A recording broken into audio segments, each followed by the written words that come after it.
Anthony suffers from insomnia. From childhood, he has a secret. He has the ability to see the supernatural with his yin-yang eyes. With his discerning eyes, Anthony can see supernatural things. So, every morning when he wakes up, the first thing he must do is to pray to the Buddha. Afterwards, Anthony drives his sports car to the medical school. He holds a respectable job there, a professor in the medical school, specializing in brain neuroscience. Over the years, he has been researching a topic, which is how to make humans stay awake and work normally without sleeping. His current research subjects are a few small mice. The mouse from last night hasn't slept at all. For several days now. It's been 27 consecutive days.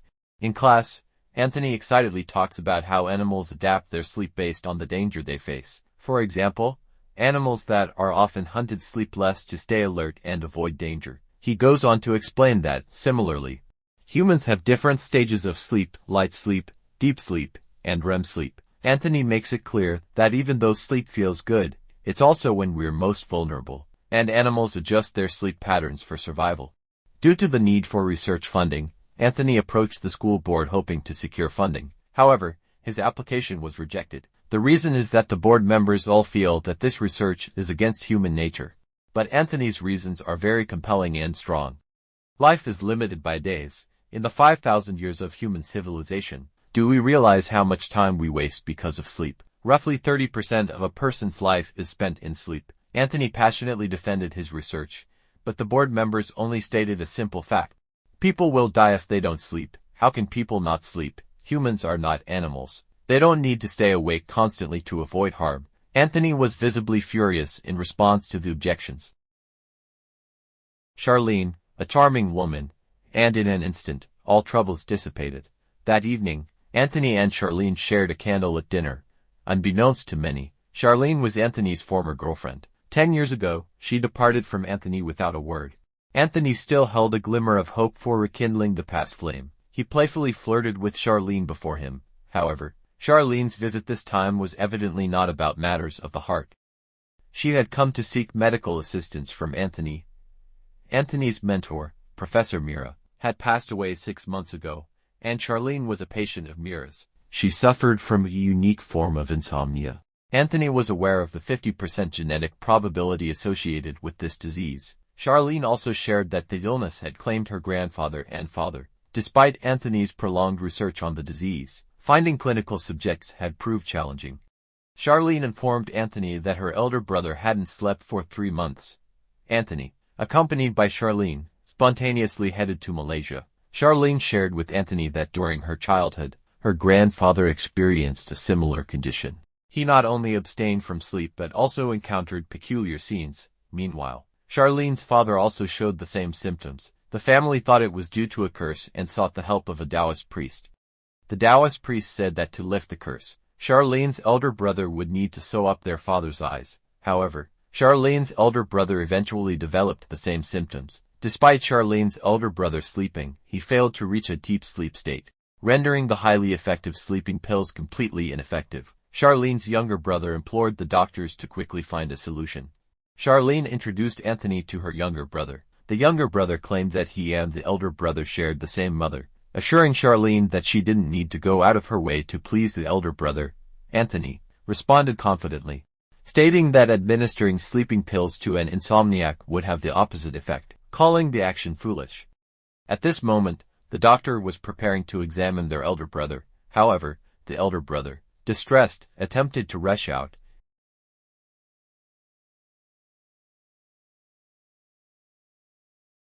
And by the time help arrived, he had already passed away.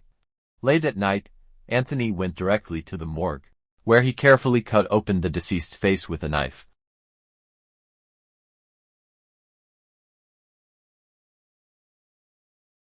Anthony sliced the brain for further examination, directly injecting formalin, placing it inside a durian, and then casually meeting Charlene. Anthony had already prepared to leave on the afternoon flight, while Charlene's sister-in-law kept questioning her, suspecting that their family was cursed. Charlene asked Anthony if her elder brother had been cursed. Anthony remarked that it wouldn't be surprising if he were cursed. Charlene expressed skepticism about how Anthony, as a scientist, could believe in supernatural phenomena. Anthony explained they are both in the pursuit of understanding causes and resolving issues, essentially working towards the same objective using different approaches. Charlene handed Anthony a substantial check to support his research, but Anthony hesitated to accept it. Charlene revealed that it was money from her younger brother, who was already worried about himself if Anthony's research proved successful. Their family's insomnia problem might be resolved, indirectly helping the entire family. And then sent the durian back to Hong Kong. Late at night, Anthony came alone to the research lab. He began his research. Strangely, despite the fact that the eldest had passed away 2 days ago, the brain cells were unusually active. In the sleep-wake central function of the brainstem, there are no apparent issues. The surface of the patient's brain shows no clear abnormalities, except for 20% shrinkage in the thalamus, and 80% of nerve cells are missing with an unknown cause. If there were any spells or curses for insomnia in this world, it must be affecting the thalamus, like a sinister magic. Anthony was frightened, and even this distinguished scientist started to believe in supernatural beings. Soon, he found a shaman. The shaman asked him, "Whom do you want to find?" He replied, "I want to find my father." The shaman then asked, "What's his name?" After that, the shaman wrote down the birthday and time of death of Anthony's father on paper. Afterwards, the shaman began the ritual. Not long after,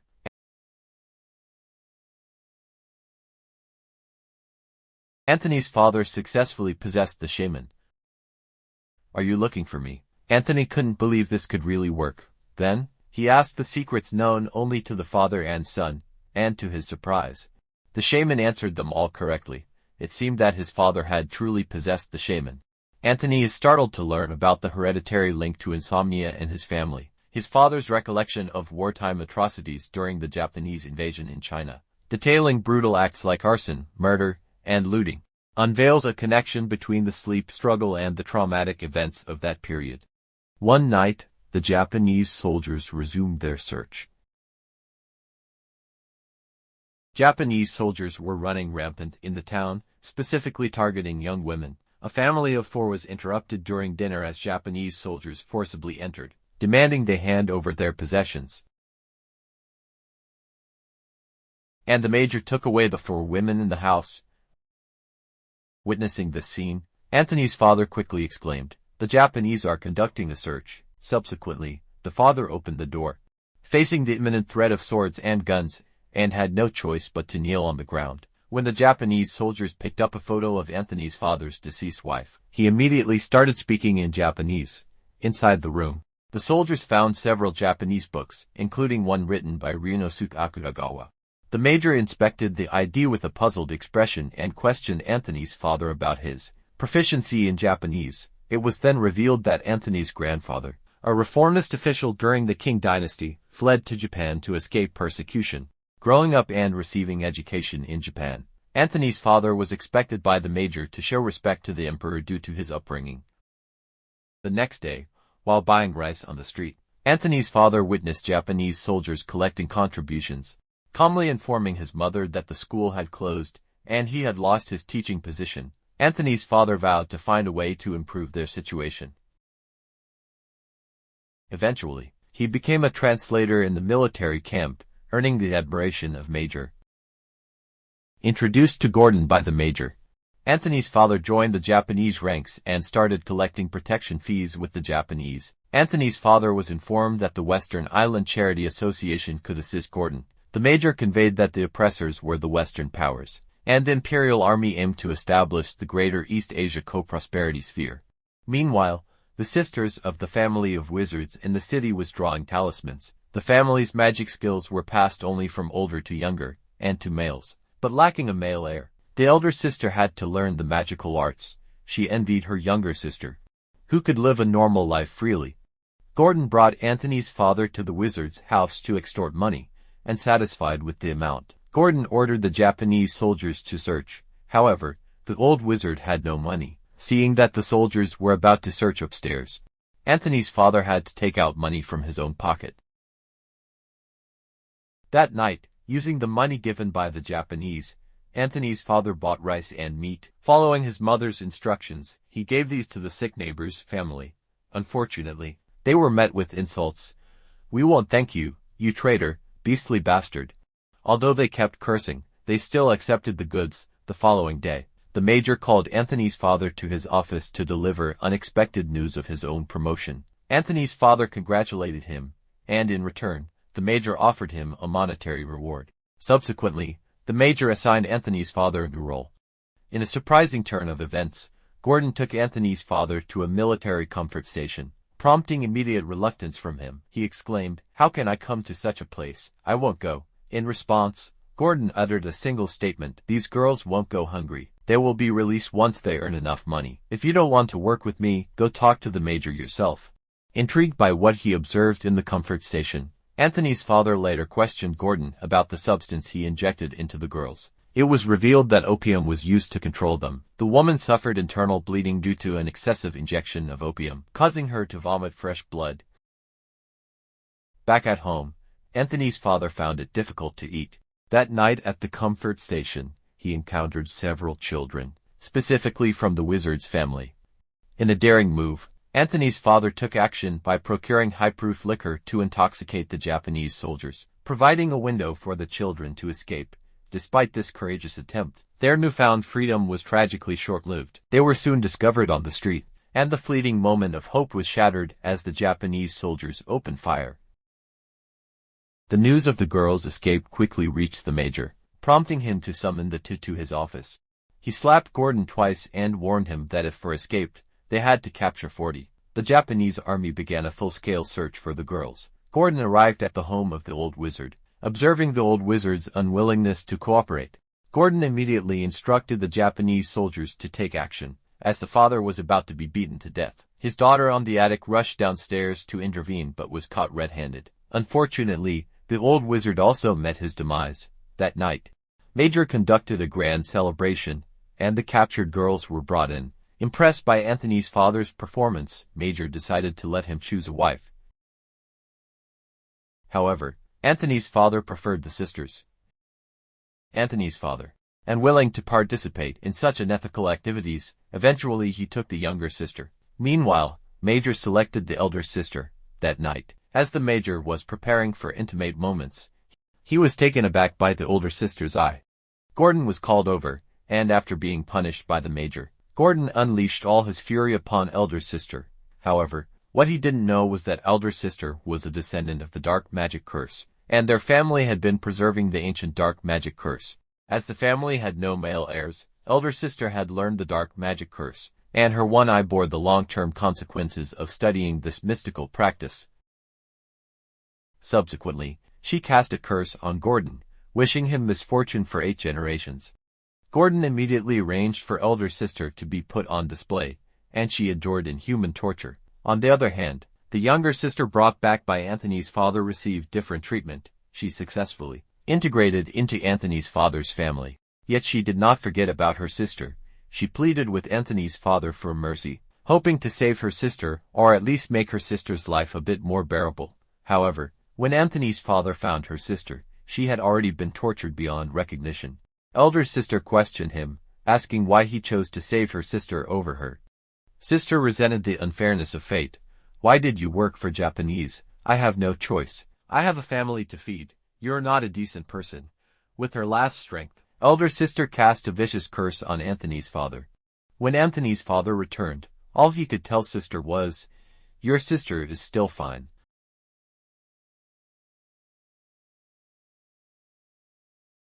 Since then, Anthony's father never slept again. He often sees things that others can't see. The younger sister eventually learned that her elder sister had passed away, and Anthony's father fell victim to their family's vicious practice. Meanwhile, the younger sister had already married Anthony's father.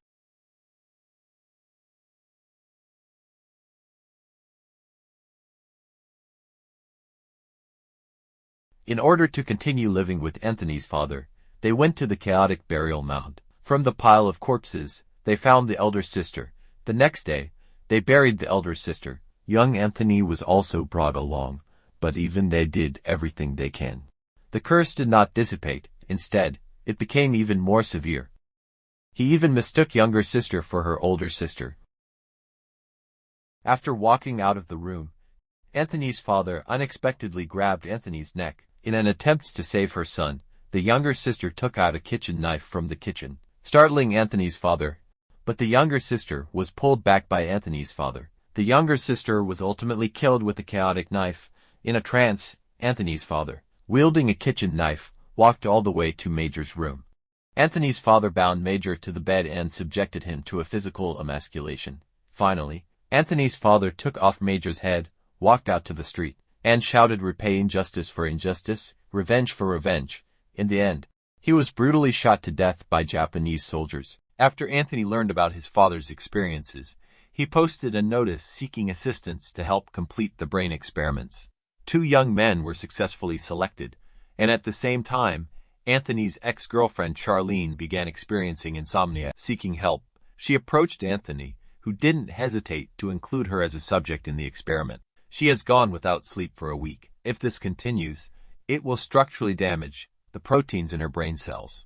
Anthony then discovered the gaseous proteins left by Professor Mira, which he used to help Charlene repair cellular proteins. Afterwards, Anthony handed everyday items to Charlene.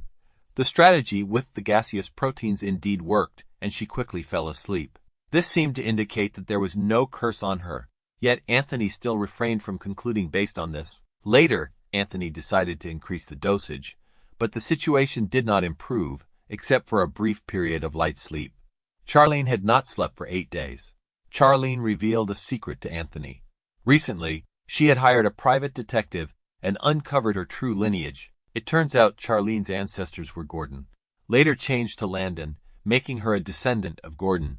Upon learning the truth, Anthony walked out of the room and locked the door. Anthony replaced the gaseous protein with a gas that would stimulate people. Meanwhile, in the laboratory, Charlene had started tearing and playing with books. Gradually, she became insane. As Anthony opened the door, an unexpected sight greeted him. Charlene was gnawing on herself. A subtle smile appeared on Anthony's face, triggering memories of his grandmother. This flashback took him to a time when Anthony was just 20 years old, questioning his grandmother about the ritual of offering flowers at an unmarked grave. Anthony wondered why the woman had persistently followed him. Faced with unanswered queries, Anthony took matters into his own hands, using a pillow to personally end his grandmother's life. Early in the morning, when the young assistant arrived at the office, he witnessed an unforgettable scene. Anthony was gnawing on Charlene's body, who had already passed away. The assistant promptly reported the unusual findings to the police, leading to Anthony's arrest. Unbeknownst to the authorities, Anthony remained under the lingering influence of elder sister. Anthony's laboratory is built on top of Wing Tai Fong, and what people are unaware of is that back when they worshipped the elder sister, it was also in Wing Tai Fong. Throughout, it has been the effect of a curse, and there is no such thing as insomnia.